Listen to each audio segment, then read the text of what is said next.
I'm only checking this out because I am a slut for anime girls with weird ass personalities.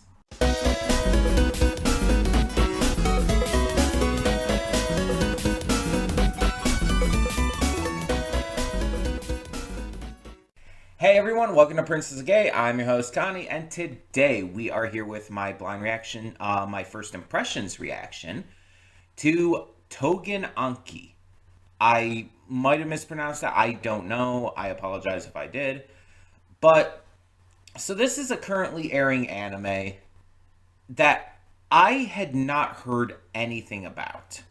Which is funny because this anime season I've talked about before with all the first impressions I've done for it. This anime season has been insane. It's gotten so many sequels and comebacks to anime that have been super well received. It's gotten so many new stuff that's been super well received. And so I I had not heard of this one at all. It's a surprise that this kind of snuck up on me. But then out of nowhere, this anime started like basically going viral. Like it's everywhere. It's on TikTok, it's on Twitter, it's on Blue Sky, it's on Facebook. I'm seeing it everywhere. And it's this anime that I still don't know what it's about. But it's going viral because of one character.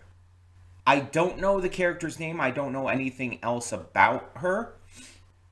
But she is this very, very hot blonde woman who has this personality quirk that she likes to take care of men. Or I guess people in general. I mean, everything I saw just said people, but um, I guess it was like maybe the main character it showed in like this very small clip I saw. But it's like that was the entire thing from what I saw. It was like I don't know, like 10, 15 seconds or something. But it was her just like really aggressively and pretty almost sexually taking care of him, but not like she wasn't doing anything sexual. She was just taking care of him, like tucking him into bed or whatever. And she was like, she had almost this a he gal face on from doing that. And it was like she was getting some kind of like intense gratification from just taking care of him. And it's like, oh, you are weird, weird. I need to check this out, don't I? Um, because as I said in the cold open, I am a slut for just anime girls with weird ass personalities. I've talked about this before, like with when Zenshu was when I was reacting to that. I genuinely do love when anime girls are allowed to be fucking weirdos. And that can manifest in many different ways. That can manifest in like like the main character of Zenshu, where she's just a chaotic gremlin goofball and isn't like your typical overly pretty type of character. Um it can manifest with certain characters from One Piece. Like One Piece has like obviously the super pretty characters too, but then you'll have like Perona, who's just a fucking goth weirdo. um though she is also very pretty, to be fair. But you know what I mean. And there's characters in anime that I've seen who are, I guess, more like this. Like, she almost comes across as a yandere, just without the actual yandere. You know what I mean? Like for those who may not know, a yandere is like this trope of female character where it's like, oh, she likes the main character, but in a very scary, unhealthy way. Like she would kill for the main character and stuff like that. Basically, think Yuno Gasai from Mirai Nikki, probably one of the most famous yanderes out there. And normally, I actually really hate yanderes, but like I said, from this like small, very small clip I saw, she seems like a yandere without the yandere aspect. Like, she's not like crazy. She's just like super horny for taking care of a person. So I'm curious, like, to see like who this character is in context. Because, like I said, all I know is that this has been blowing up. It's everywhere on social media. And I've seen, like, again, like 10, 15-second clip. Very short. I don't even think 15 seconds. I think that's even pushing it. Like a 10-second clip or so. So I have no context to that. I have no context to anything else about this series. The art style, it looked very interesting, though. Because it wasn't as stylized as something like Gachiakata in terms of other stuff this season, but it definitely had stylization to it. It definitely wasn't like just your normal everyday anime art style. It was unique, but in a more subtle way, I guess is how I would put it. Um. So yeah, I don't know anything else about this series. I don't know like what it's about, but I need to see what this is based just off this one character. It's just like I really want the context here. And the thing is, I'm sure she probably doesn't appear until like whatever the most recent episode is. So it's probably like I'm not going to even see her in this first episode. But I'm wondering if like that kind of like energy and context, or not context, but like that kind of energy and just vibe are still within the rest of this series too. And I'm always looking for new stuff to enjoy. So, just as a little aside here, for those of you who are new to the channel, who maybe are checking this out just for this reaction, and who don't know what a first impression reaction is, let me illuminate you real quickly, because I want to make it very clear to you that this is not a full series reaction yet. This is a first impression. What that means is exactly as it sounds. I'm checking out the first episode today, and I will be giving it my initial thoughts based only on this first episode. I will determine after I watch it whether I want to continue reacting to this series in the future. It won't be right away. More than likely, it'll be sometime in the near future. If I want to watch this on my own time, some shows I think are better watched in my personal time rather than on the channel. Some shows just don't work for reactions, and some shows I just prefer to watch on my own time, like Squid Game. Or the third option is, do I just not want to watch this? Am I not interested? Is it something that, I have no real excitement for? Or is it something I just even dislike? That all kinds of goes into that last category. It's like, I'm not interested. I'm not going to continue watching this one way or the other. So one of those three options will be chosen after I react to this first episode.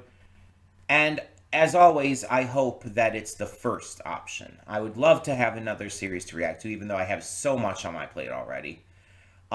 Because I just love finding new shows that I can get excited about reacting to. It's like, even if I'm not going to get to it right away, if it's something that like really excites me, really entices me, it's like that's what I look for, And some shows don't give me like that huge of a feeling in the first episode. But there are some shows that really do.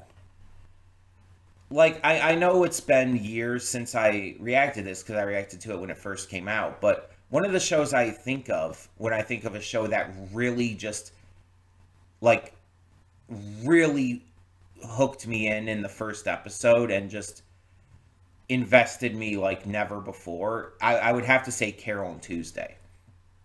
And that wasn't even a first impressions. Carol and Tuesday, just like the first episode made me cry in like a very good way. It just it broke me down in the best of ways and made me just instantly fall in love with the series. And the rest of the show had ended up being so good as well. It ended up becoming one of my favorite anime of all time. Like it's that good, in my opinion. Um, and I still love it. I've watched it multiple times, and I still go back and watch like certain scenes and songs from it. And it's like the first episode was like just really, really lightning in a bottle there. It's like it was that good. But I don't expect that with everything I react to. Like, I'm not expecting this to necessarily be that, but I hope that it will be. Because even if, like, I'm not expecting it to be, it's like, I want everything I react to be that quality for me. It's not always going to happen, but I want it to. Because that's the best possible outcome. Now, the last thing I'll say before we get this going is that there is apparently a dub out for this. I guess this is being simuldubbed. We are doing the sub, though. I don't know if people prefer the sub or dub on this one. I haven't heard one way or the other. But the clip I saw was in the sub, so I'm going with the sub. No other reason, no, like, other, like, big motivation here. I'm just going with the sub. So yeah, I guess we should check this out and see what we have in store. Hold up just a sec. Before you click that link down in the description below to get to today's video, I want to remind you of all the awesome content we have both on this channel and the Princess of Gaming channel. Let's check it out.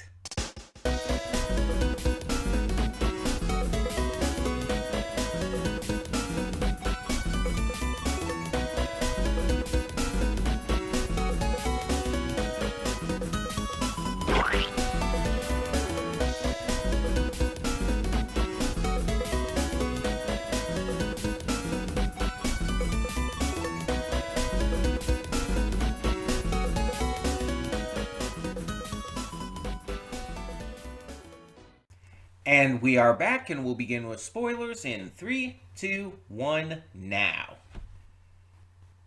The summer 2025 anime season is fucking stacked. Like, how? Like, how is this season, like, so stacked with so many, like, top-tier anime? Whether new or returning doesn't matter. It's just like, how did this manage to happen? Because it's like, I've been watching anime seasonally since 2014, I believe it was. And I don't know if I've seen an anime season in all of this time, in like this decade, that has been this ridiculously stacked full of like this many good shows.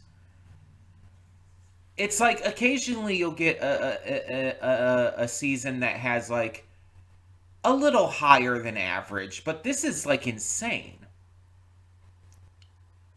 Because it's like, here's the thing. This is not anything original. This concept of like, oh, this high school age kid finds out he's got some special blood in him or some special powers that's been hidden from his whole life. He loses his family or whatnot in the first episode and has to join this society of people like him in order to fight against a common secret enemy that's like coming after them. This has been done so many times in so many different ways. And there's obviously a lot of inspiration from other shows in this. Like, I assume that the mangaka who created this like got inspiration from Bleach because I see a lot of Bleach in this. I see a lot of Bleach in this. The blood powers remind me of Dead Man Wonderland, which, by the way, I've never read the manga to, but I actually liked the anime. I don't care if it like veered off from the manga's original story. I thought it was actually good. I know that might be a controversial opinion, but I wish there had been more of it. I wish it had continued. Um, but there's like a lot you could compare this to. Like there's even certain aspects of it that almost remind me a little bit of Undead Unluck. And the thing is, I've always like stood by the idea that nothing is original these days. And if you're looking to find something wholly original, you're just not going to find it. Because even the most unique, most new properties out there are going to take so much inspiration and um, idea from other shows. You're never going to find something that's wholly original because it's just not possible. It's like everything's been done at this point. Now, you can find things that are more original that aren't just copy pastes of other shows, but even that's getting rarer and rarer because it's just, again, everything's been done. There's just been such an influx of media between, TV shows, movies, comics and manga, just everything, that it's hard to find anything these days that is wholly original. And like I said, practically impossible. So I don't consider that a negative. Unless it is just blatantly just meant to be a clone. Like, those like really bad independent animated movies that are just clearly clones of, like, I don't know, Kung Fu Panda or whatnot, and they're literally not meant to be anything else. Like that's bad. But like something like this that obviously takes inspiration from a lot of different sources, that utilizes tropes that have been done to death in anime before. It's like, this isn't bad inherently. I mean, it's kind of like the message of the series itself, like with the Oni. It's like, don't judge it based on those narrow-minded views. Judge it based on what it brings to the table on its own. And in this scenario, what we have here is a series that, has, again, a very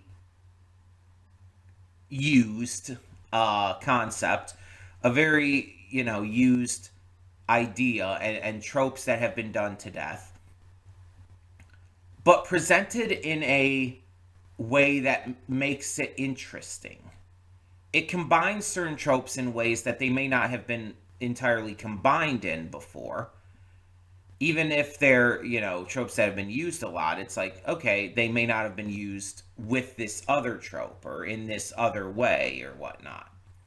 And on top of that, sometimes you just have to accept when a series is just fucking cool.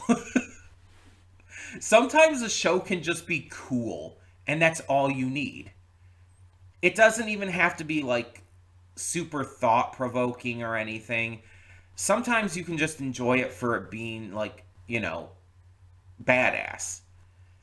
And one of the most interesting aspects of this is the fact that it is an interpretation, a version of the Momotaro myth, um, which is really fascinating to me. Because you have, like, the legend of Momotaro, this boy born from a peach, who, alongside the monkey, the dog, and the pheasant, takes out the Oni. It's like this, it's a classic story. And it's been obviously used to inspire so much because it's such important cultural tale. Like, there are characters from a lot of anime out there who are just inspired by Momotaro, like, even just visually. Like, Momonosuke from One Piece is directly inspired visually by Momotaro. And by name and everything as well, of course. Um, and in that same regard, the three admirals from One Piece, well, the three original, are directly inspired by Momotaro's animal friends. You have Aka Inu, the red dog. You have Kizaru, the yellow monkey. And you have Aokiji, the blue pheasant. It's like they are directly inspired by the three animal companions of Momotaro. So it's like, it's just, you see this inspiration all over the place. Obviously, another big way the Momotaro myth has been used was in the recent Pokemon games. Uh, why am I thinking Sword and Shield? My mind. I'm better at this. I'm a big Pokemon fan. No, Scarlet and Violet.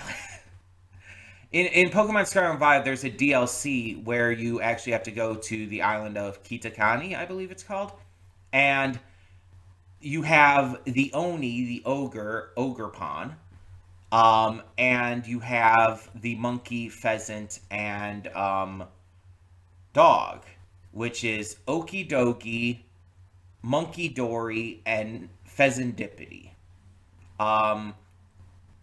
And basically, there's the legend on the island of this person who was friends with the ogre, with Ogrepon, and was eventually killed by the three guardians. Well, that's the truth of the matter. The legend was actually that, the guardians were working to take out, like, Ogrepon, because Ogrepon was the bad one.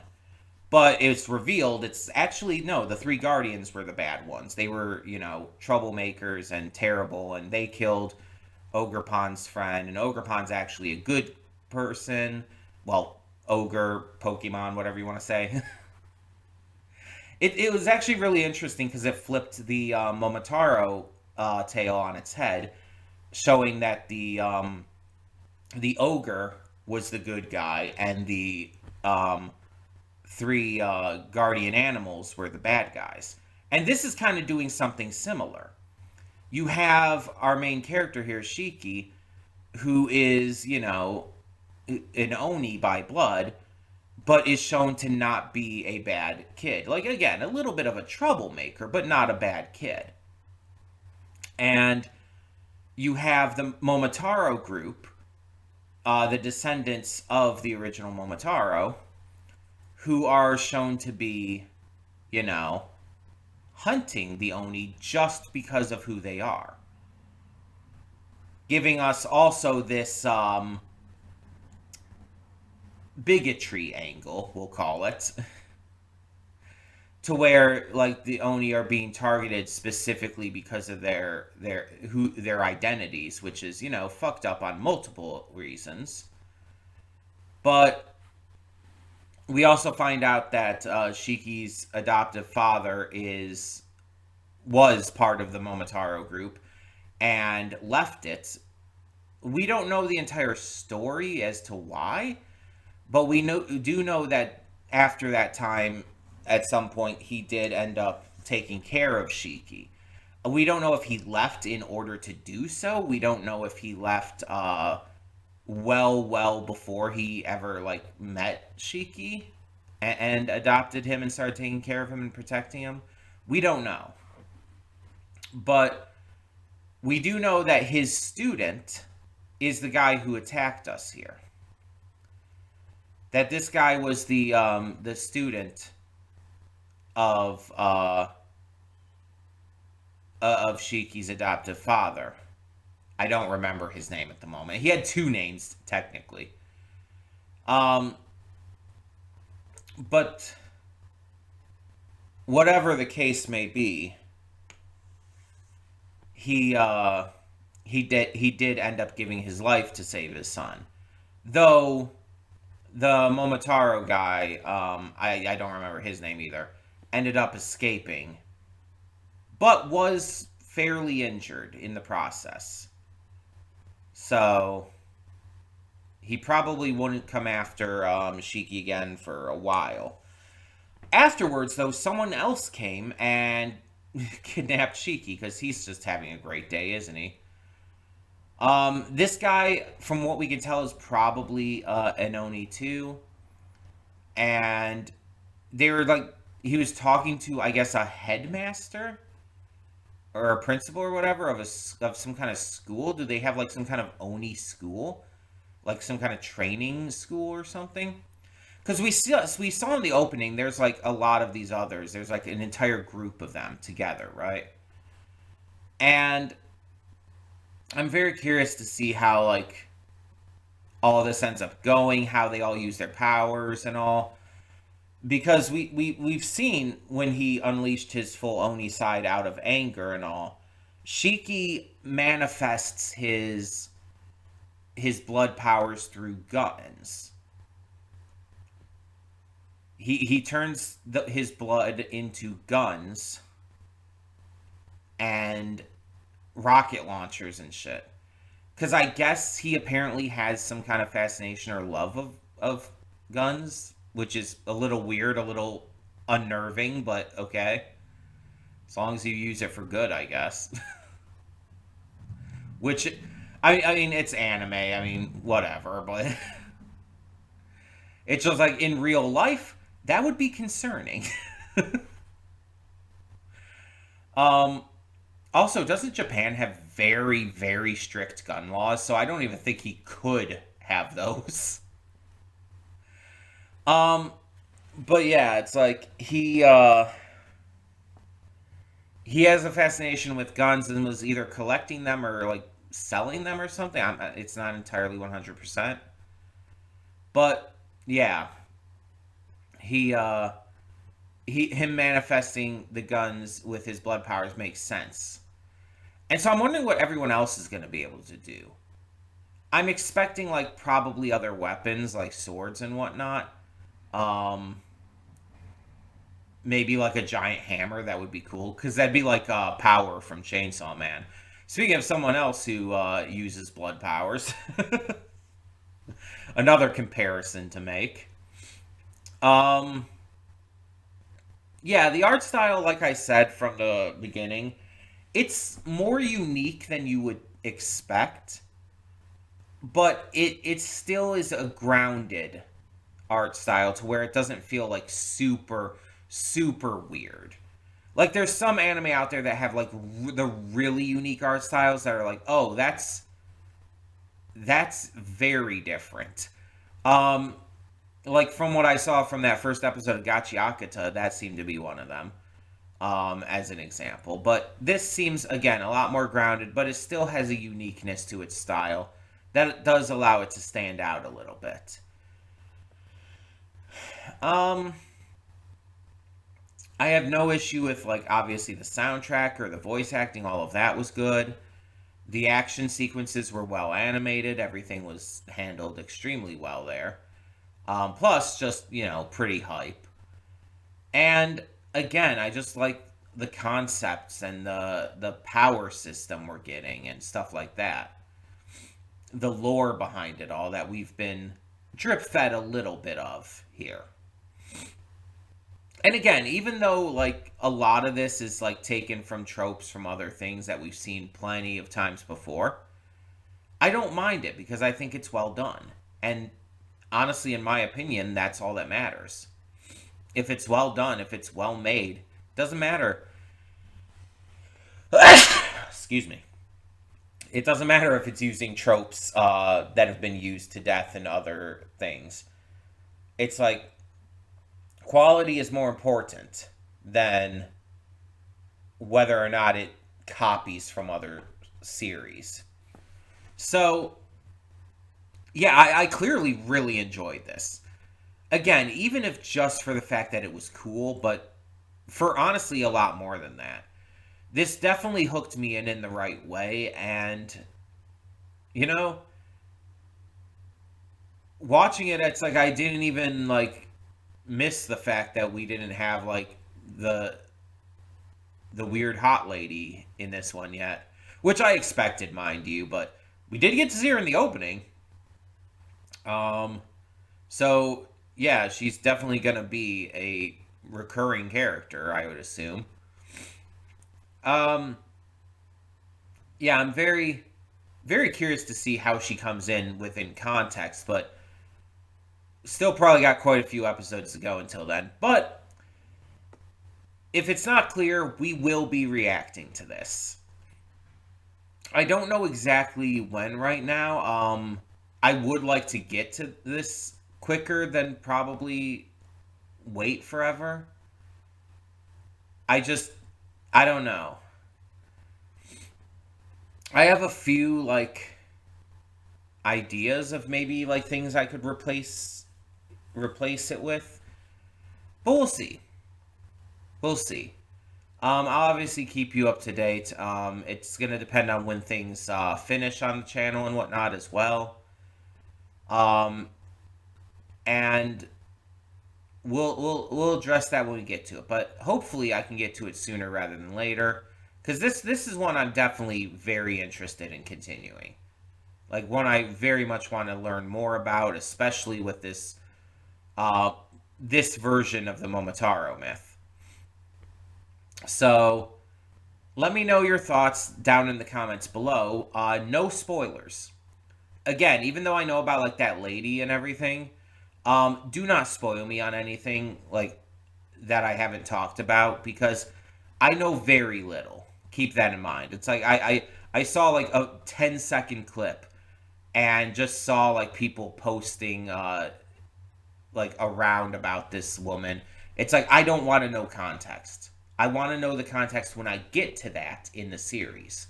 So no spoilers, but thank you so much as always for tuning in. For now, I'm Connie and I'm signing off. See y'all next time.